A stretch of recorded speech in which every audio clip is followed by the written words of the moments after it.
Good evening, everyone. I declare the meeting open at 4 minutes past 6. On behalf of the City of Vincent, I'd like to acknowledge that tonight we meet on the lands of the Wadjuk people of the Noongar Nation and pay our respects to elders past, present and emerging. CEO, I do have two apologies this evening. The first is from Councillor Joanne Fotakis and the second is from Councillor Rosalind Harley. Councillor Loden, just noticed your name tags around the wrong way. Thank you. Otherwise I'll call you Councillor Fotakis. Thank you so much. Welcome members of the public gallery. This is the council briefing where council asks questions of the administration on the agenda items before us, but it's also an opportunity for you to speak during public question time. We do ask that when you come to the microphone you state the number that you're on the agenda that you're speaking to, that you state your name and address and that you speak for up to 3 minutes, and we do time you, so thank you for sticking to the time frame. There is no order, just as you wish to come forward, so I'll call forward the first speaker. Thank you.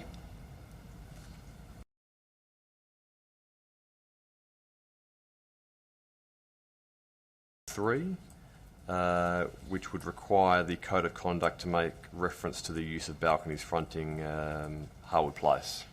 So administration consider that would appropriately cover that issue. Thank you. Any further questions? Councillor Murphy? Yeah, just sorry, going back to the minimum short-term stay. In the accommodation world, is a minimum 2 or 3 night stay a commonplace thing? I mean, do we have it anywhere else in any of the other short-term accommodation in the city? Through you, Mayor Cole, without being able to confidently speak on behalf of all the accommodation operators, the city is aware that there are some operators that do voluntarily run a minimum night stay. As in response to a previous question, the city doesn't have a established policy position on the matter, but landowners, some operators do choose voluntarily to impose a minimum 2, 3 or even 7 night stay. But that I can't speak on behalf of all operators. And would you know why they might want to do that? Through you, Mayor Cole, I could speculate, but I wouldn't be game to actually say it with any authority. That's cool. I think I would like to flag an amendment to keep a 2-night stay, if I could. Thanks. Can I just seek clarification, Councillor Murphy, is that for Friday and Saturday nights only? I'll have to have a think about that. If I could take that offline. Yeah, that's okay. You can do that by email during the week. Thanks. Yeah, okay, thanks. Are there any further questions in relation to this item? Okay, thank you. The next item that was raised from the public gallery was item 5.11, which is North Perth Town Centre parking restrictions, results of community consultation. Any questions on this item? Councillor Gonchevsky. Just my notes here, just in relation to requests for parking restrictions on Chelmsford and Grosvenor Road from 5 a.m. and whether this was considered to the Acting Director of Development Services. Through you, Mayor Cole, if I could please take that on notice. Councillors, any further questions in relation to this item? Thank you. We'll take it back to 5.1, which was the last item raised from the public gallery this evening, which is number 2 of 18 Robinson Avenue, Perth, proposed change of use from residential to unlisted use short-term dwelling. Councillor Toppelberg. Thank you. Madam Mayor, I do have just 2 questions. In the report on page, where are we? On page 13, talking about strata approval, it says that the temporary accommodation requires the consent of Council of Owners to be obtained in accordance with the provisions of the Strata Titles Act. But just referring to the actual policy, it actually says that temporary accommodation will not be supported in strata title situations except where the consent of strata. So there is a subtle difference between we require it and we won't support it where consent hasn't been provided. Just if you follow the timeline, it says that the operation commenced in October. There was consent from the Council of Owners from November 30, 2017 to allow it to continue providing there was support, providing that the development received approval. That consent was withdrawn on the 13th of April and the development application was live at the time. But I'm just curious, if the Council of Owners has made it clear that they don't support the application and they don't yet have the bylaws, given the nature of our policy, why is the city recommending to approve it if the impacted parties, because if you look on the first page, it is a question. I'm curious as to why the recommendation is for approval, where we also say, this is in the officer's report, the city's been made aware the use has continued notwithstanding the absence of development approval, and the activity has had a direct negative impact on the amenity of the permanent residents, and as such we directed the landowner to cease the unapproved use. My understanding is the proposed management plan hasn't changed during that time, and that the Council of Owners has withdrawn their consent to use it. So I'm curious as to how we arrive at a recommendation for approval.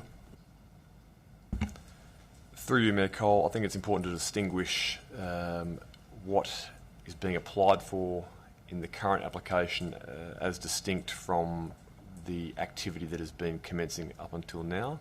You may have heard from the submitters that there has been various issues of non-compliance, which the city is in fact aware of.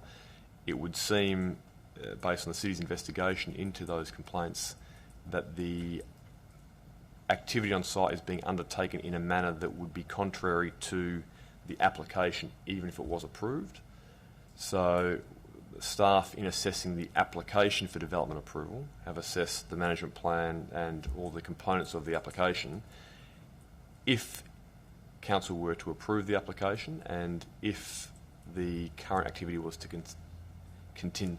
continue in the same vein, there would be a compliance issue that would be having to be actioned, but the city's, so the staff and council's role is to assess the application as it's been presented.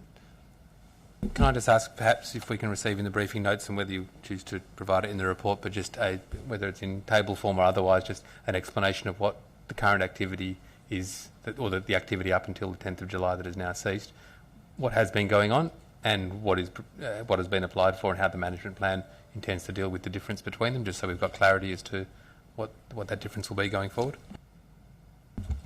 Councillor Gondaszewski. Thank you. In terms of the sign that was removed, was it replaced after it was removed, and was the consultation period extended by the estimated duration of the time the sign was down?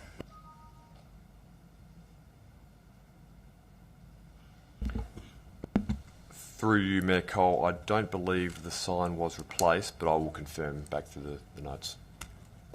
Can I also just request that an alternative be prepared for refusal on the basis that the development's not in line with the city's policy?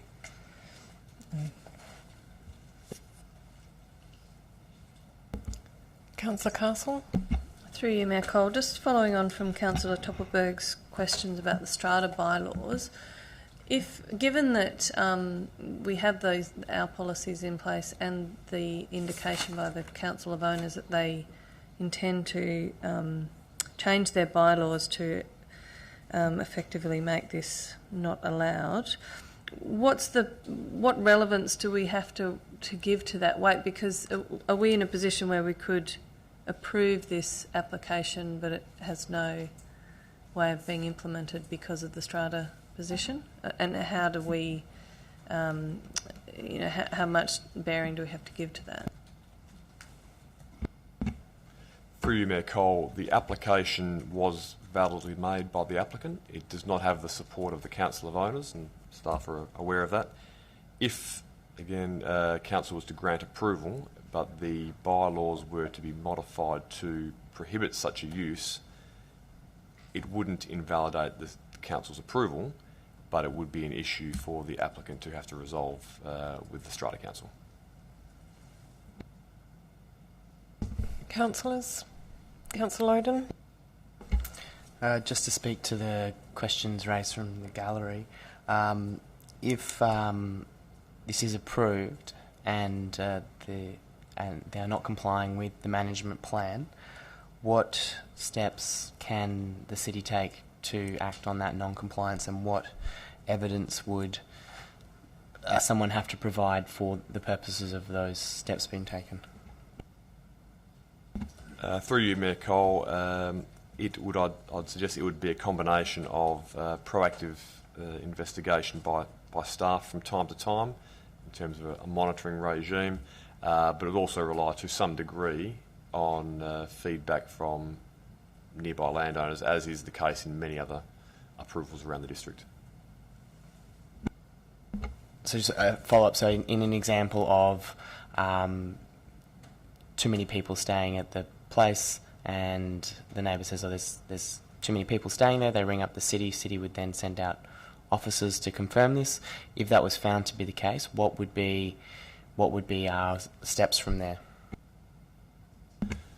Through you, Mayor Cole, if a allegation was reported and investigated and found to be in fact occurring, the city has the options of issuing a planning infringement notice, which attracts a $500 penalty, or it is able to basically undertake a full prosecution if it is deemed to warrant that action. So the city has a number of tools at its disposal to effectively deal with non-compliance, and obviously if it was found there to be a breach on at least one occasion, I would suggest that would lead council to take city staff to take a more proactive and more frequent inspection and monitoring regime.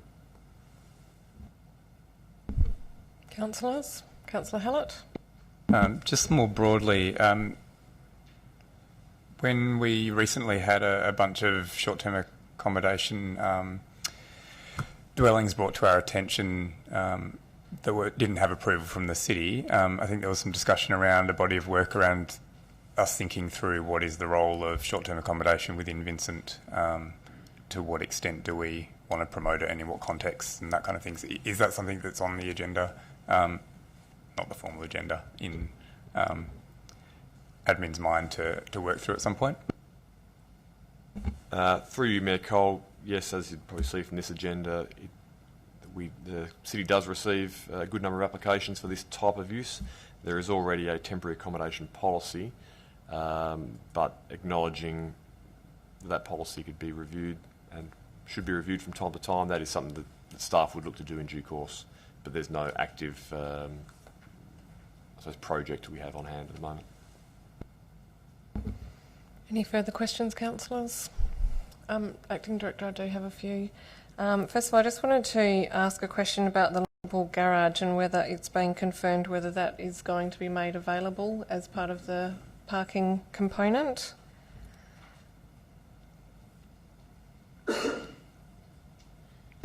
Through you, Mayor Cole, my understanding is yes, that is available to the occupants, but I'll confirm that through the notes. Thank you. The report talks about that we are to consider the development application, not the activity alleged to be currently occurring.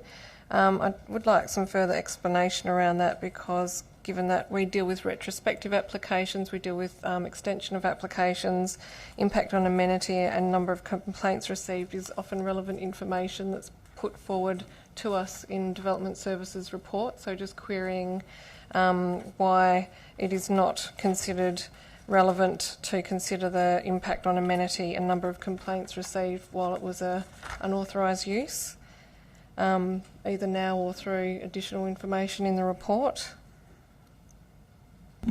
Through you, Mayor Cole, the city's absolutely had regard to the complaints. It is acknowledged, however, the complaints are being received in response to an activity that does not align with what is currently being applied for.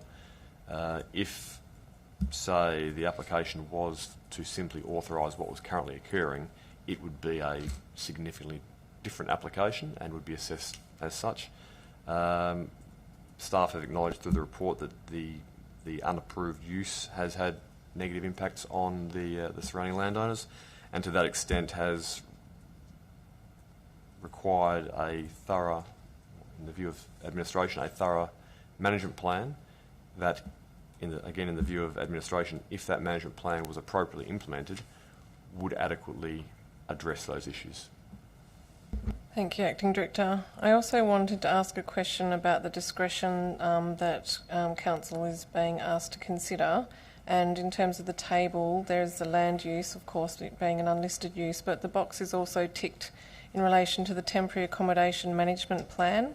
I'm just wondering why our discretion is required in relation to the temporary accommodation management plan. Through you, Mayor Cole, the temporary accommodation management plan as submitted does form part of the application, and it would be open to Council to consider the appropriateness of that management plan. It's not simply a case of submitting a management plan, it is submitting an appropriate management plan, and it would be open to Council to, I suppose, rigorously assess the acceptability of that plan. Okay. And in relation to strata consent, that is noted as requiring the discretion of Council also. But I believe you've addressed that through Councillor Gondaszewski requesting an alternate motion on that grounds. Are there any further questions on this item? Okay, thank you. We'll move on. That brings us to item 5.3, which is number 12 to 16 Cleaver Street, West Perth, proposed change of use from warehouse storage office to reception centre, exhibition centre, office, warehouse storage. Are there any questions on this item?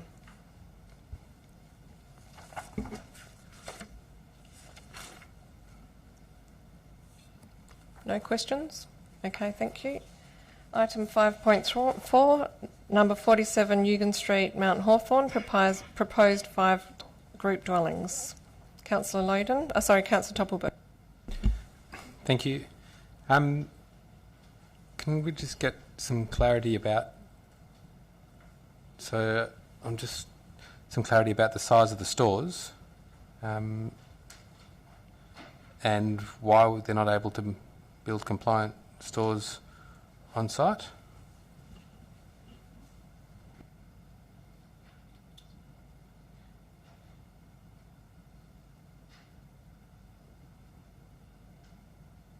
So it's just that it's saying that the minimum dimension.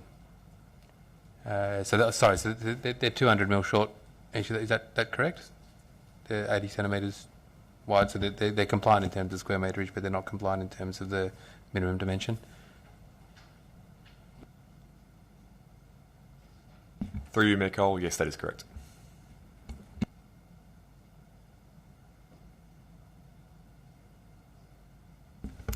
Any further questions on this item? Councillor Gondaszewski. Just in relation to the visitor bay, or that there is no visitor bay provided, just if I could just get some advice in relation to the vacant land adjacent to the site and the likelihood of future development in that area. Through you, Mayor Cole, if I can take that on notice and report back to the notes, please. Anything further, Councillor Gondaszewski? Councillors? Okay, thank you.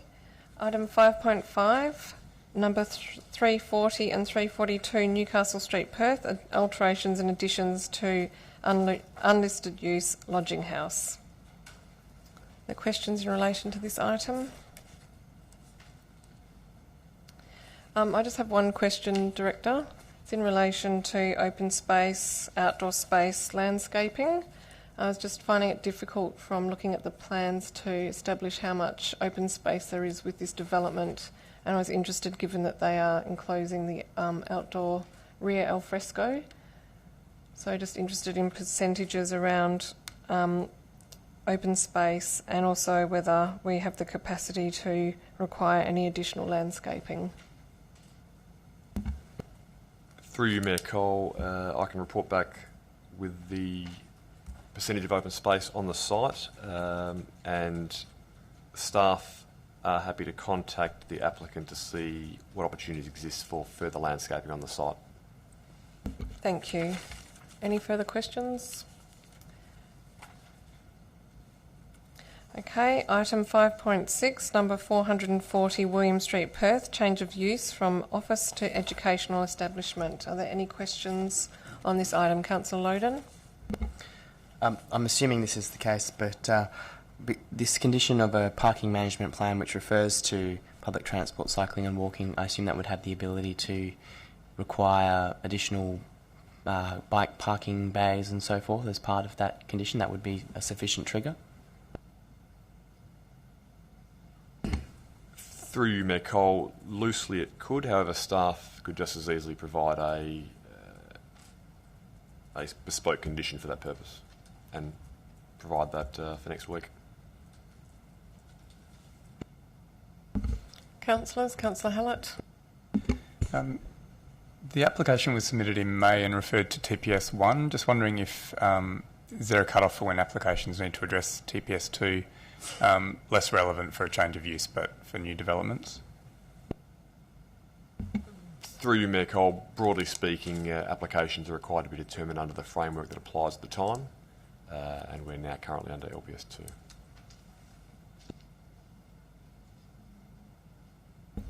Councillor Loden? Can I request an amendment for to have a specific condition around car parking bays, please? Or foreshadow that? Thank you, Councillor Loden. Are there any further questions? Acting Director, again, I was a bit confused about the siting of this particular tenancy. Is it, does it have street frontage?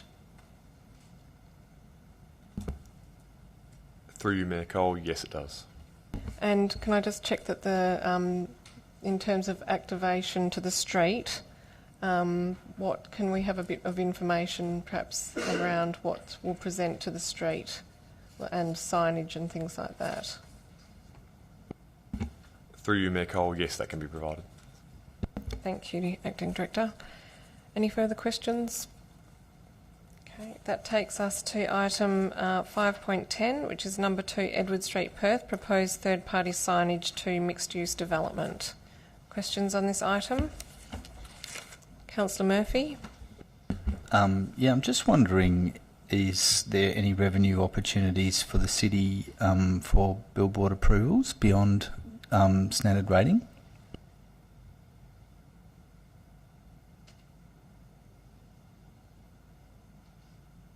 Is that a question that you wish to take, Acting Director, or should I call upon the Director of Corporate Services to talk about whether it's possible to rate billboards? Through you, Mayor Cole, to take that on notice. Thanks. CEO? Through you, Mayor Cole, there's no reason that they wouldn't be rateable property. If the question is, could council differentially rate those properties, then yes, there could always be an argument run. Whether it would be approved and successful, I'm not sure, because there needs to be a need and a nexus between the reason for the differential rate and the land use in question. So I'm just, are you saying it's actually possible to have a separate rate for a billboard as opposed to the building that the billboard is attached to? through you, Mayor Cole, if there's nothing else on the property than a billboard, and if council wanted to explore the prospect of differentially rating that land because it contains just the billboard and doesn't provide any higher order use or development, then all I'm saying is that that is something that council could explore. The best time to do that would be in the lead up to a budget. But having said that, there are rules and regulations around differential rating that would need to be looked at, because it might be that special permission would be required from the minister depending on the circumstances or the strength of the argument. So just to follow up, I think the situation that we could look at as an example would be Newcastle Street, where you have a billboard on a piece of land exclusively, no other development. Is that what you're referring to? But where you have a building already in situ, as we're dealing with on this agenda, with an addition of a billboard on top. Based on what you've just said, it sounds like they're quite different scenarios. Yeah, sorry, through you, Mayor Cole, that's perhaps my misunderstanding in terms of historically what we've been dealing with in terms of billboards. But yes, given that this would be already a rateable property, it would be a commercial rateable property, the existence or absence of a billboard would not materially change the rateable or the rental return on that property, and would probably therefore limit council's options to impose a differential rate just because there's a billboard attached. Could we do a signage levy for signs bigger than 5 metres? Through you, Mayor Cole, the short answer would be probably no, because we don't have signs local laws.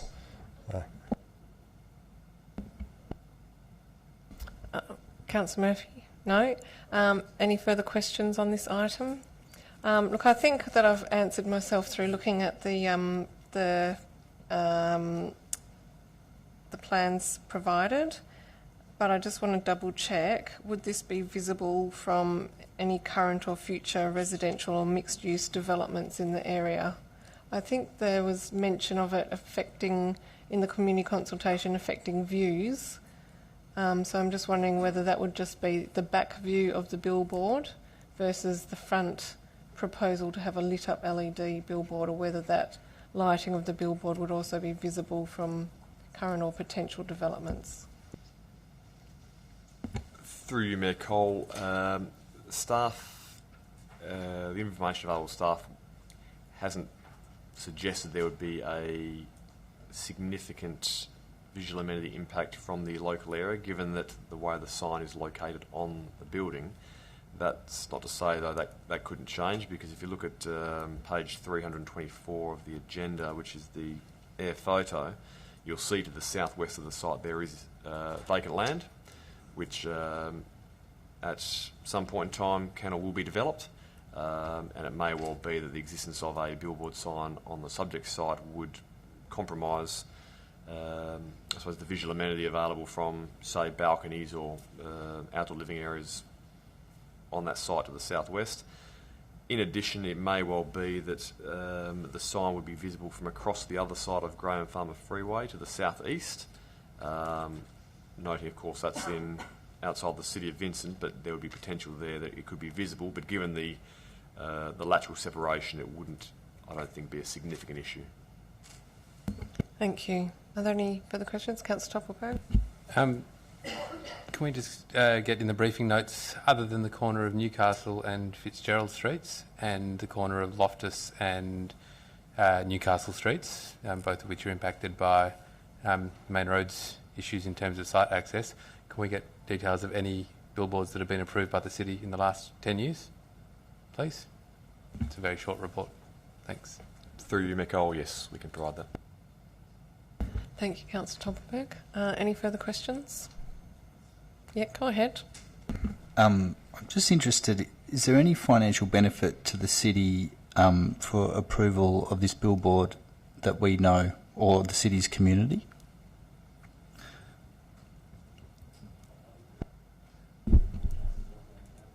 Through you, Mayor Cole, I'll take that on notice. Thank you. Thank you, Director. Any final questions? Sorry, CEO wishes to speak. Apologies, Mayor Cole, but it's probably incumbent on me, just for the record, to explain that any benefit, real or perceived, to council or the community financially arising from a proposal shouldn't be a valid planning consideration for council in determining those applications. So, just for the record.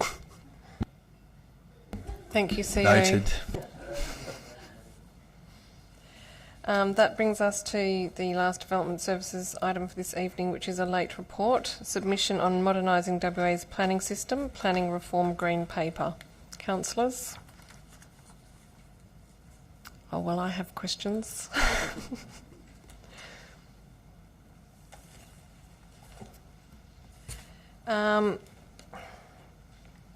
I guess I am starting out from the point of flagging a potential alternative motion on this item.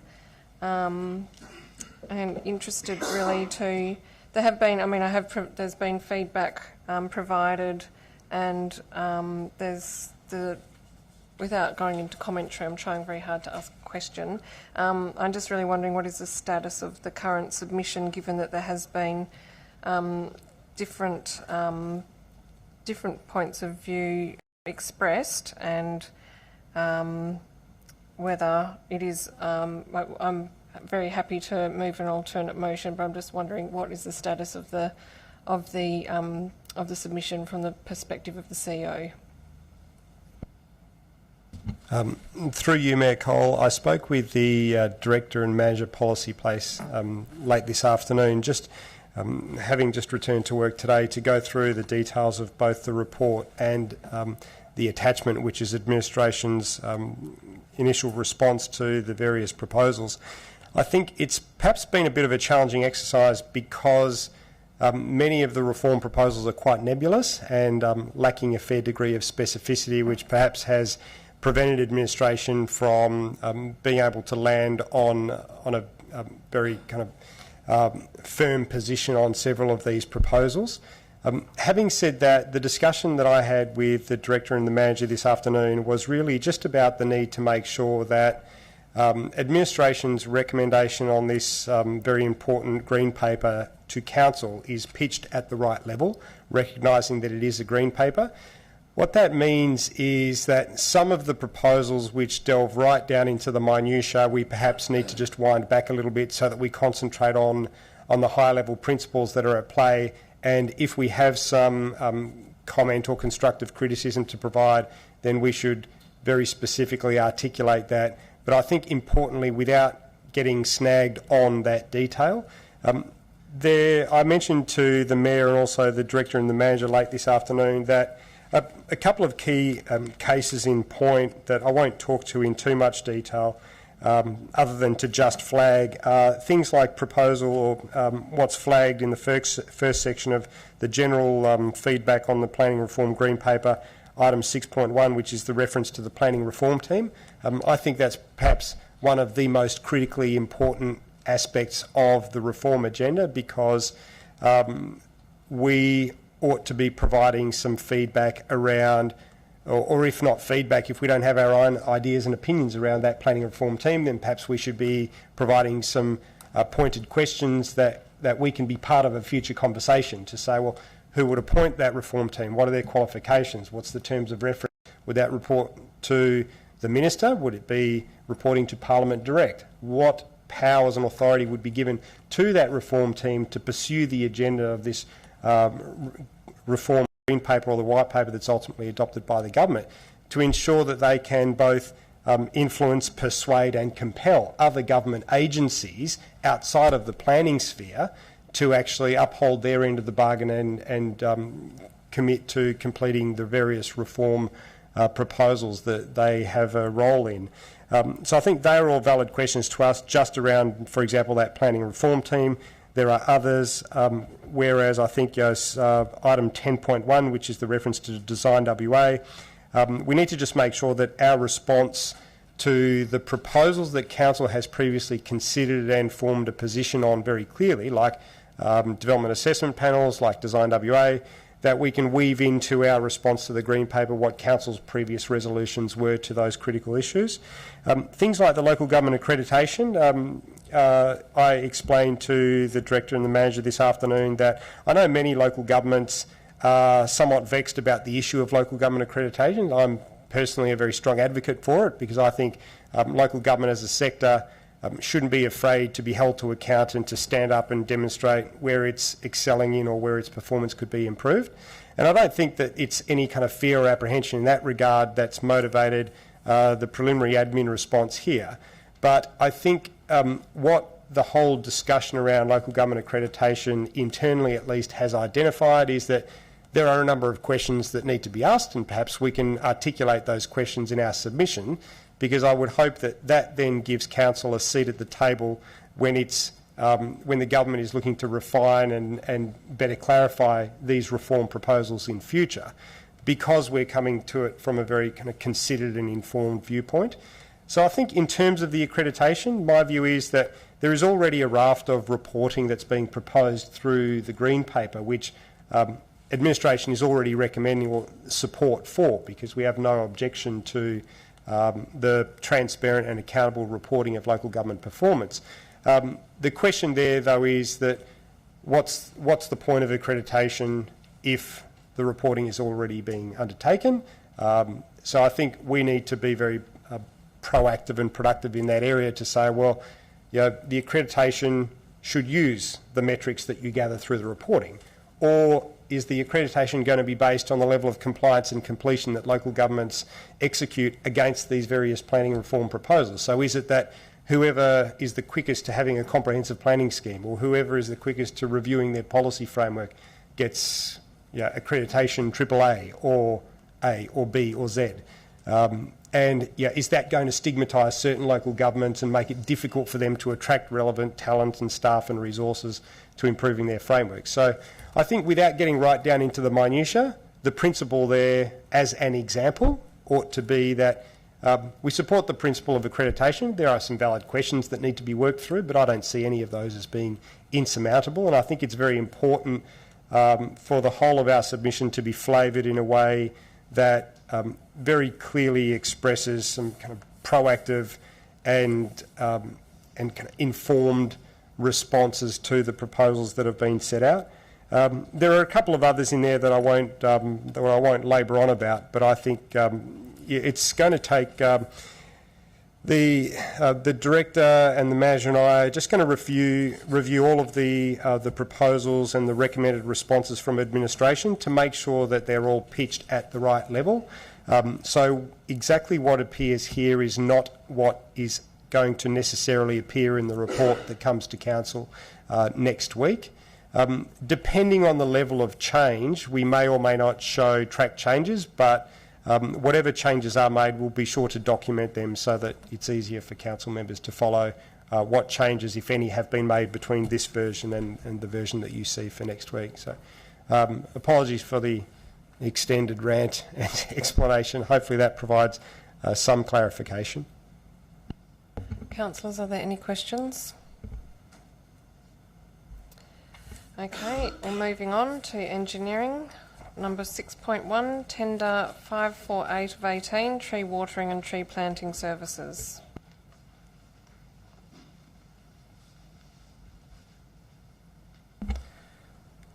A couple of questions. The first one, through the Chair to Director of Corporate Services.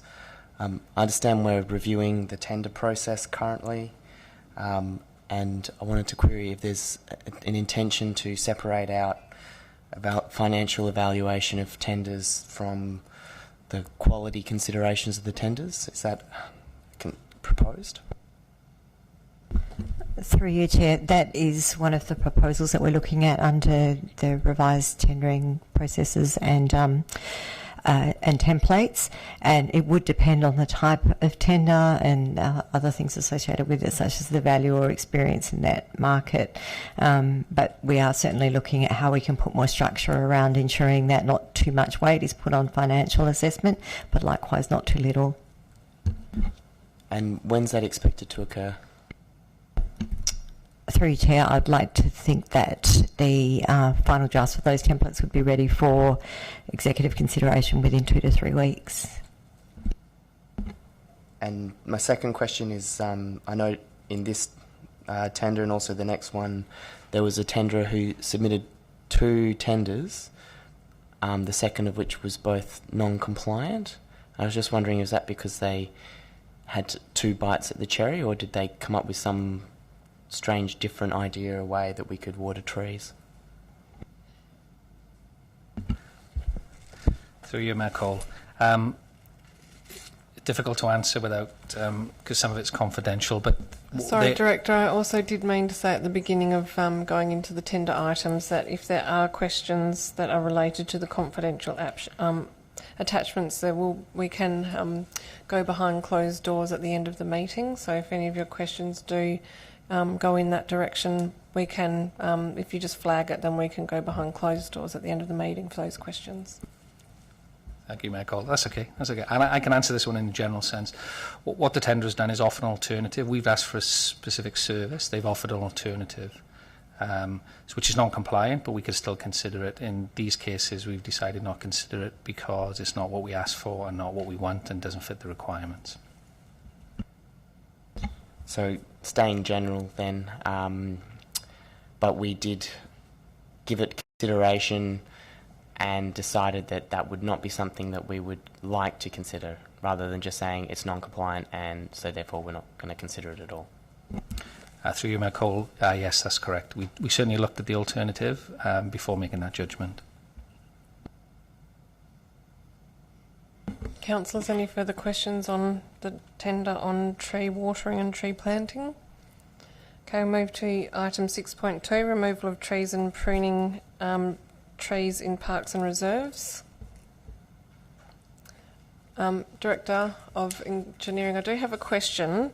Given that trees are very precious to us in the City of Vincent and we have experienced issues with overzealous pruning in the past, I'm just wondering what can be done to provide induction or some pretty stringent guidelines for a new tenderer coming on board. Yeah, thank you, Mayor Cole. It's traditional when a new contract starts that we do sit down with the tenderer, in terms of a kick-off meeting and how we expect the tender to run, because obviously they've made a submission, but we want to talk about the practicalities of how that works. So that's our first opportunity to raise those issues.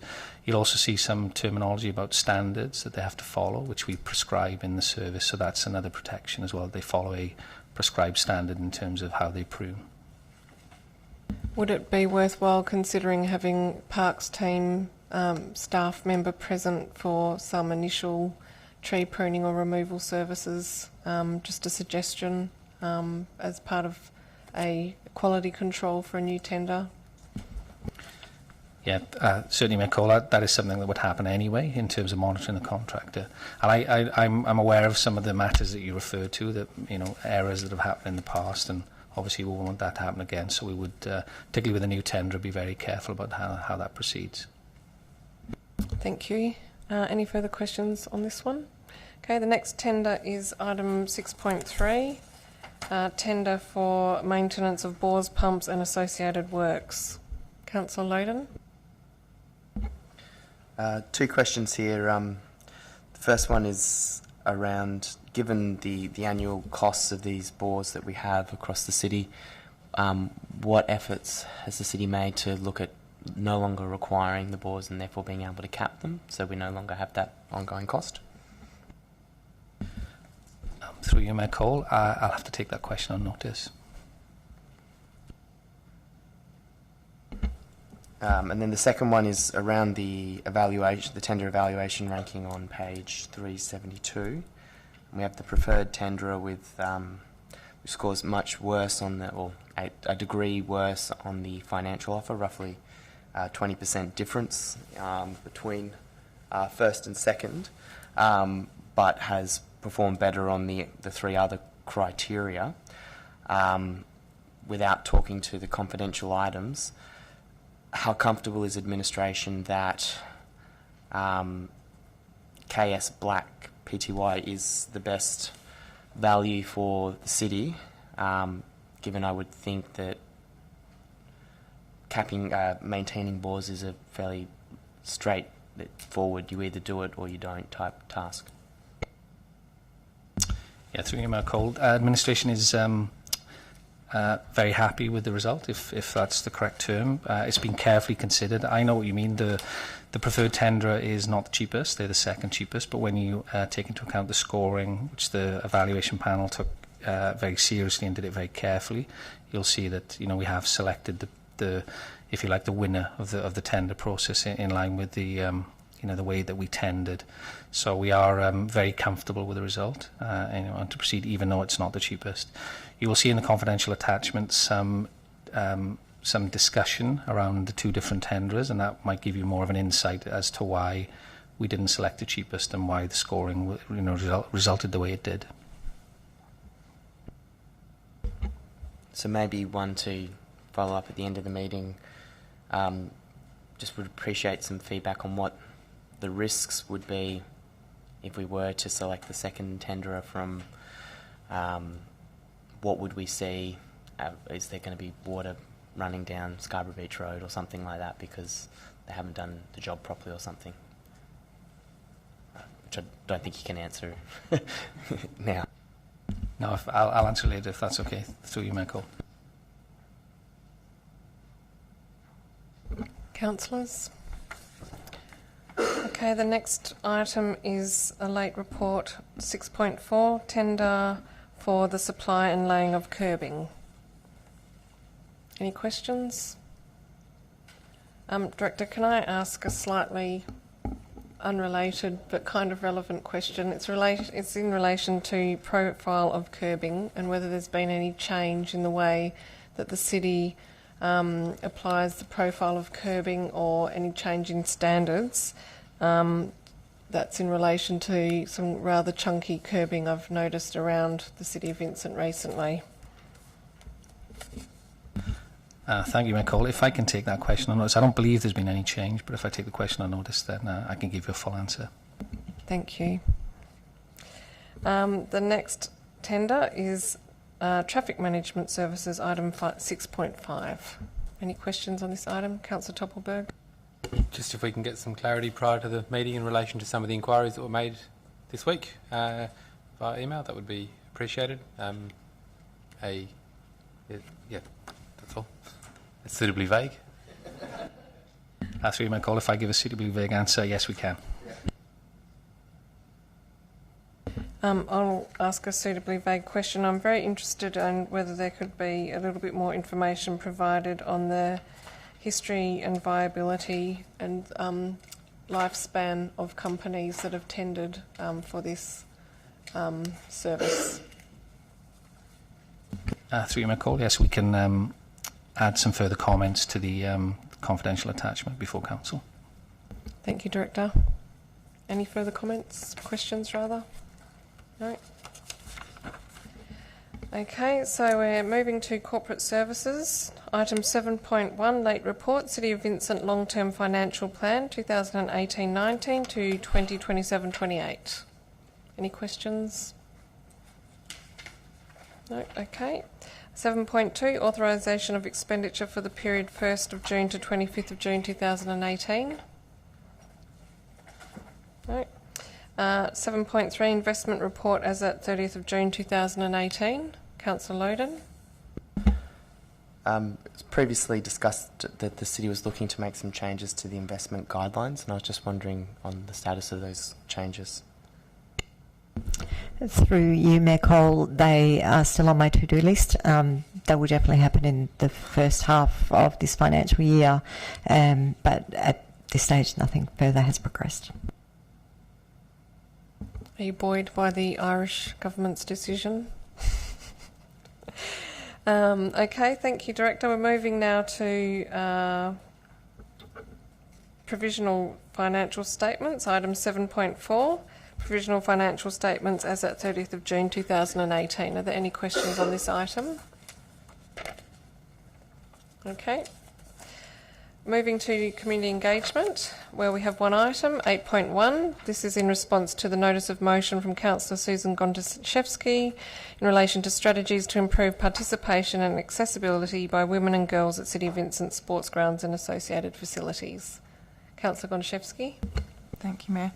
Just through you to the Acting Director of Community Engagement. Can I just get clarification in terms of the table presented with sporting club membership breakdown as to whether there is a differentiation between sporting club membership and players? Is it possible for some juniors, for example, just to pay their season fees and pitch up and play rather than actually becoming an active member of a sporting club? Through you, Mayor Cole, I have to take that on notice. I have a few more, sorry. Just also in relation to the proposed or marketing campaign that's up for consideration, whether external advice in relation to, say, from, say, health promotion or other, I guess, experts in promoting physical activity has been considered for reference through that development of that campaign. In terms of the proposed participation in sports grants, as to whether this would come back via council as an amendment to our funding policy, so we could see more detail on that. And in terms of the rebate, and whether there has been consideration of perhaps building on the previous decision in this regard to look at something around the allocation and use of sport ground facilities, such as the policy that's in place in Moreland Council in Victoria. Happy for all those to be taken on notice. Through you, Mayor Cole, I can answer the one about the marketing campaign. No, that hasn't been filtered through a health promotions organisation, but I can certainly talk to the team and see if that's viable. The rest will need to be taken on notice. Councillor Castle. Through you, Mayor Cole, just a question about the sporting club membership breakdown.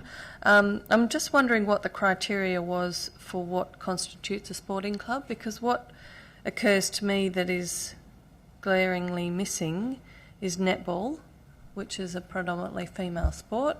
And my understanding is most of those in the City of Vincent are clubs that operate through the primary schools.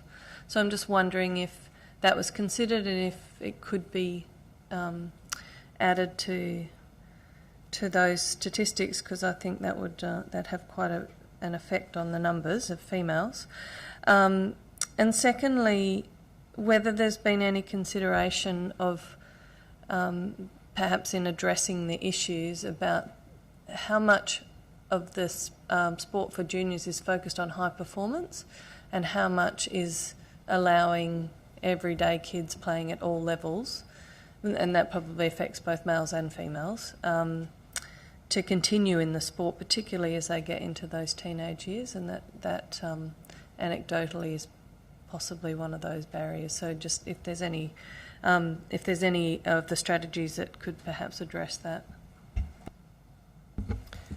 Thank you, Councillor Castle. Councillors.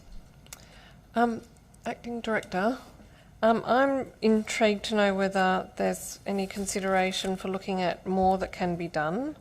For example, could there be some further investigation into the need for attracting new sports to Vincent that are more conducive to being interesting to female participants at this particular point in time? Potentially little athletics. I know netball is a big one because you require the infrastructure, but that's obviously very popular. And things like softball, I just feel like there could be, is there the ability to do further investigative work into potentially attracting sports that are more female friendly and have higher participation rates to Vincent? And could there be consideration of some consultation with girls and women within the City of Vincent to actually form a better understanding of what would attract them to higher participation in sport to then inform our strategies? No problems. Through you, Mayor Cole, I think that's a very valid point, and it carries on from Councillor Castle's earlier comment. Probably one comment worth stating, although it might be stating the obvious. Sorry?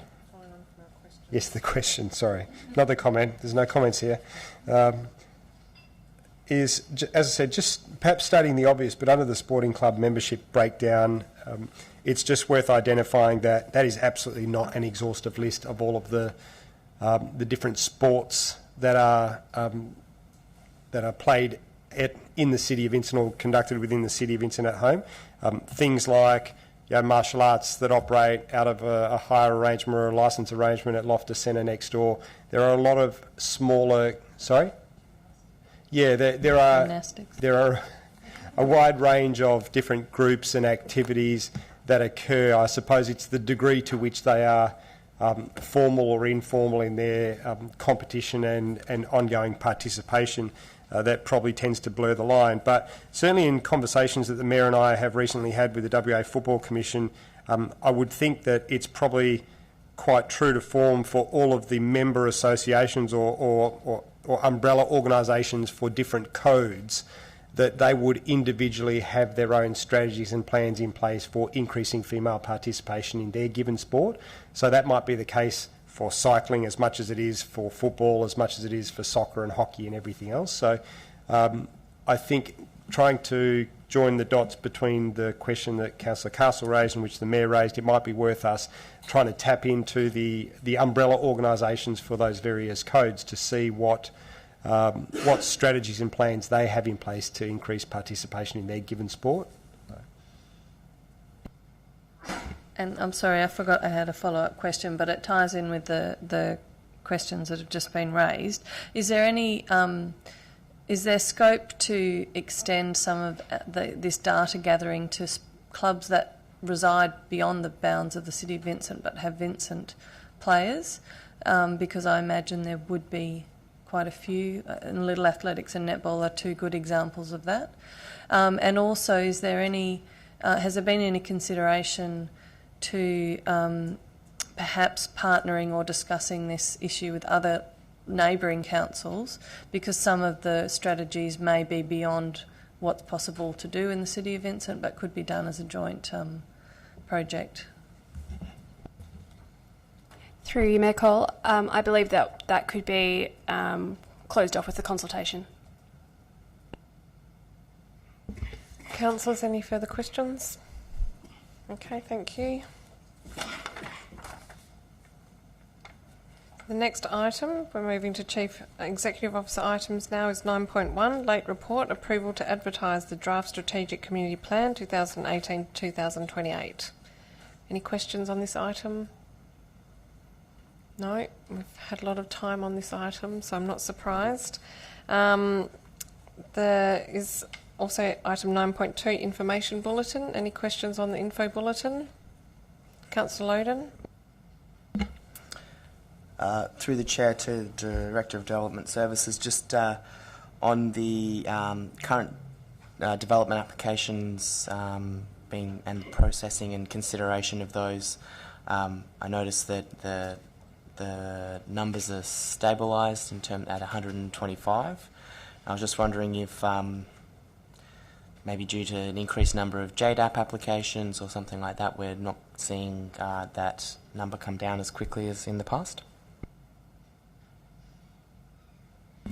Through you, Mayor Cole, without being able to put an exact finger on what the reason is, I can anecdotally advise and confirm through the notes that there has been a recent influx of JDAP applications. That in of itself wouldn't be the only the matter worth considering. As it turns out, the city's had some turnover of planning staff in recent times, which may have also had some impact, but through the notes I can provide some update on the number of JDAP applications we've received in say the last 3 months, and also a bit of an update on staff movements, which would go some way at least to explain those results. And just to follow up on that, is the city still comfortable with the adequately resourced in the planning space to deal with the backlog of applications? Through you, Mayor Cole, whilst it would always be appreciated to have additional resources to deal with the workload, I don't think that is a significant issue. It's probably more of a case that internally processes probably need to be fine-tuned as opposed to simply throwing more resources at it, and that is something that's being worked on at the moment, which you would have heard back through various reports about online lodgement and assessment, and that is just one element, but that gives an indication of what's being done in the Directorate to improve those timeframes. And then the second one was just on the tree removals on 32 Broome Street. The tree was killed by earthworks, and I was wondering whose earthworks were they, and if there was any action taken by the city on that. Through you, Mayor Cole, if I can take that question on notice. Councillor Gonchevsky. This is just a typo thing. That I think that attachment 1 is the minutes of the Arts Advisory Group, not the SIPAG. Just for clarification.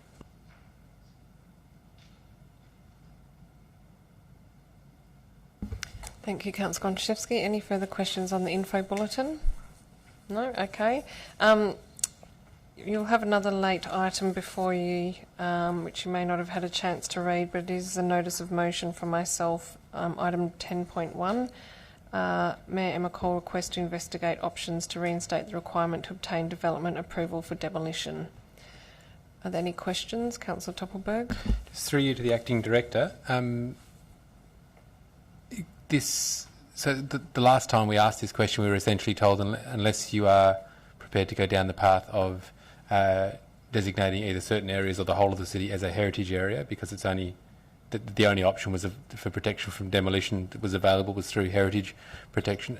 Are we presuming that we'll be able to find other avenues to potentially, whether it be through policy or otherwise, to be able to achieve it? Has the framework changed at all such that there would be anything available to us other than heritage designation as a heritage area? Through you, Mayor Cole, I suppose administration aren't presuming anything. I suppose that would be the intention of undertaking the investigation to canvass all options. In terms of the second part of the question regarding the change of the planning framework, to the extent that it would apply to this particular issue, very little, if anything, has in fact changed. So it may well be that options are limited, but thus the intent of the exercise to basically investigate all potential options and report back to council. Just for clarity, the process by which someone can currently demolish a property is that they make an application for demolition.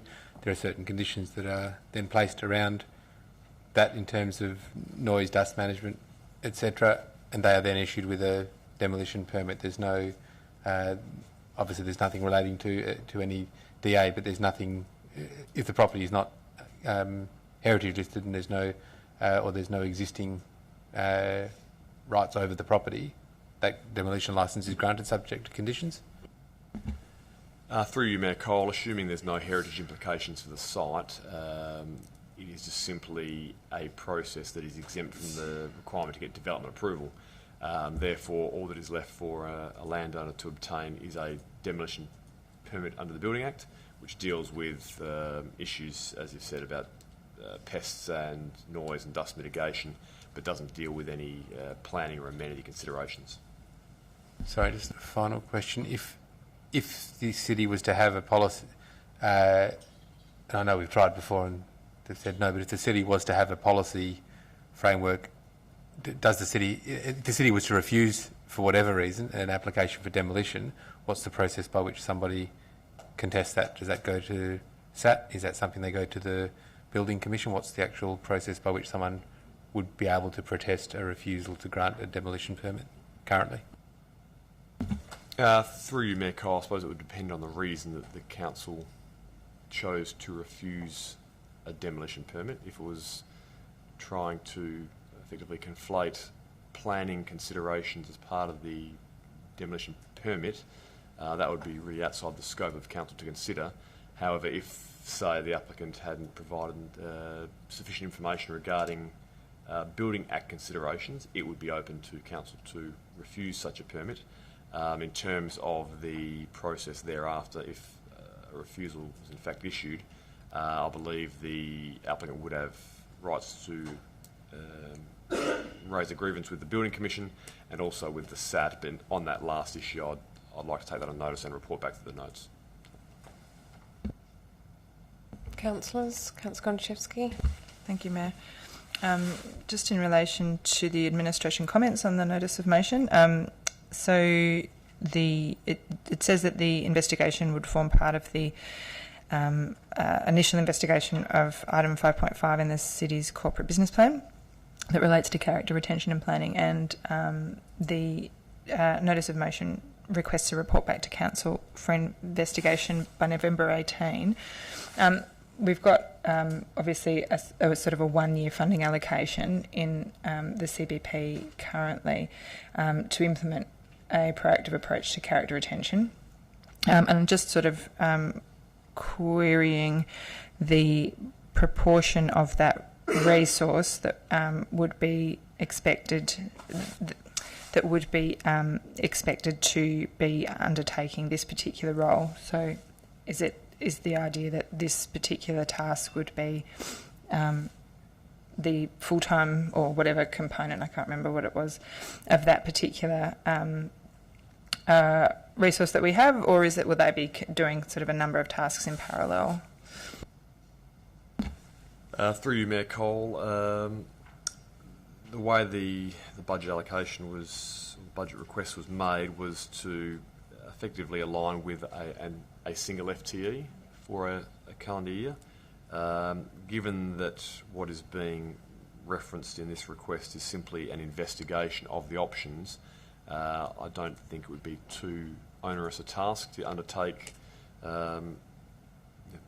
very soon. Obviously, depending on what the output of that investigation was and what the potential options were and what Council's view on those options were, it may spawn a subsequent process which potentially would have a significant bearing on the ability to also undertake the rest of the character retention and precinct planning work. That said, I'd expect all of that to be reported back to Council before November. So Council, in determining the options, would have a good understanding of what each option would mean in terms of staff allocation of time.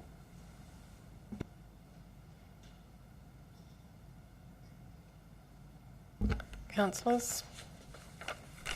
Thank you. No further questions, and the only question I have of you is whether you wish to go behind closed doors to ask any further questions on the tenders. You do, Councillor Loden? Okay. I have. We'll just turn off the live stream and say good night to those people who've joined us on the web stream.